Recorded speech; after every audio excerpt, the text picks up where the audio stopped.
তোমরা একটা জিনিস খেয়াল করো, এই ওভারহেডে যখন জবটা বাড়ে, ঠিক আছে, ওভারহেডে জব বাড়ার সময় সবসময় খেয়াল রাখাবো কি, এই যে এটা আর একটু বড় লাগবো, হ্যাঁ, এটা আর একটু বড় লাগবো তোমার, এই যে এই জায়গা থেকে ড্রপ দিবা, এই জায়গার থেকে ফ্ল্যাট বার ডালা বড় লাগবে। হ্যাঁ হ্যাঁ, ফ্ল্যাট বারটা একটু বড় লাগবো, ঠিক আছে।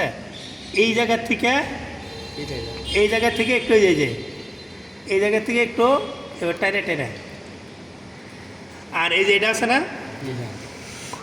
এটা এটা দূরত্বটা, এটা দূরত্বটা তুমি যখন পাওয়ার সেট আপ দিয়ে নিবা, ঠিক আছে, পাওয়ার সেট আপ দিয়ে মনে করো এই এতটুক প্লেটের থেকে এতটুক দূরত্ব তুমি পাওয়ারটা সেট আপ করে নিছো, ঠিক আছে, পাওয়ার সেট আপ করে নিছো এতটুক করে, কিন্তু তুমি জব মারার সময় এরকম লম্বা করে দূরে মারতেছো, তাহলে কি এই একটা জিনিস খেয়াল করবা, পাওয়ারটা মনে করো ছোটো ওয়ারটা ছোটো বড়োর ভিতরে পাওয়ার কিন্তু মনে করো আপ ডাউন করে। তুমি যদি এটা বড় করে মারো তাহলে পাওয়ার কিন্তু কমে যায়, আর যদি একদম ছোটো করে তাহলে পাওয়ার বাইরে যায়। অতএব তোমার যতটুক দরকার ততটুক বাড়াই দিয়ে এটার থেকে দূরত্ব নিয়ে তোমার কাটার করে। মনে করো এক্সাম্পল, মনে করো এই যে এতটুকু কাটলাম আমি, এতটুকু কাইটা তোমার এই যে সুন্দর করে এইভাবে রাইতে হবে, বুঝছো? জি স্যার।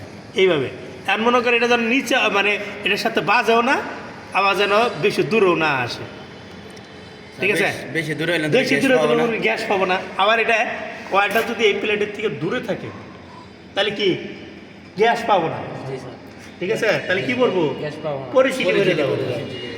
মনে করো এই ওয়েল্ডিংটা হয় গ্যাসে, CO2 গ্যাসের মাধ্যমে কিন্তু ওয়েল্ডিংটা হয়, তুমি এইরকমভাবে গলাও গলবো, সমস্যা, ঠিক আছে, কিন্তু তোমার ওয়েল্ডিংগুলো কী হবো, হোল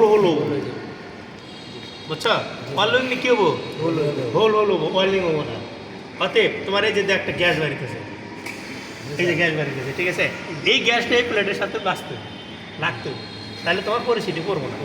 এখন তোমার তাহলে কী করতে হইব, তোমার এটা দূরত্বটা খেয়াল রাখতে হবে, ঠিক আছে। আবার কি করো, ওয়েল্ডিংটা এরকম আপ ডাউন করো, ঠিক আছে, তোমার এই যে হোল্ডারটা কী করো, এরকম আপ ডাউন করো, এরকম আপ ডাউন করলেও না, ঠিক আছে, এক মিলে এই যে যেমন আইতেছে, এই যে এক মিলে ওটাই না আসতে হবে।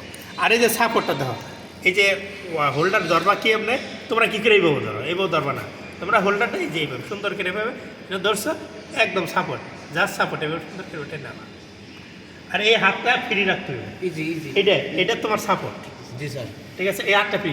তুমি যদি এইভাবে মারো তাহলে কি হবে, এই যে পর্যন্ত আসতে পারবা, পরে আর আসতে পারবা না, জি, তাহলে বাইজা ধরবা, আর দরকার তোমার হাতটা ফ্রি থাকবো, একদম অনেক দূর আসতে পারবা, জি স্যার, বুঝতে পারছো? জি। তাহলে আজকে তোমরা যে জবটা মারবা খুব চিন্তা ভাবনা করে চিন্তা জবটা মারবা। আবার একটা জিনিস খেয়াল করো, লাস্ট এই যে দেখতেছো না, এই জায়গাটা যেন ড্রপ দিয়ে 8 পর্যন্ত ভরবা। তোমরা ড্রপ শুরু করে দাও এইখান থেকেই, এই জায়গা থেকে তোমরা ড্রপ শুরু করে দাও না, তোমরা এই যে এই পর্যন্ত আসবা, এই তোমার ইয়াটা যা আছে, টেকিংটা যা আছে, এই টেকিং পর্যন্ত আইসা তারপর তোমরা ড্রপ দেবা। ড্রপটা দেবা কেমনে, আগুনটা যখন ঠান্ডা হবে তখন, ঠিক আছে। তাহলে প্রথম কেন জব মারবা, ওকে জব মার।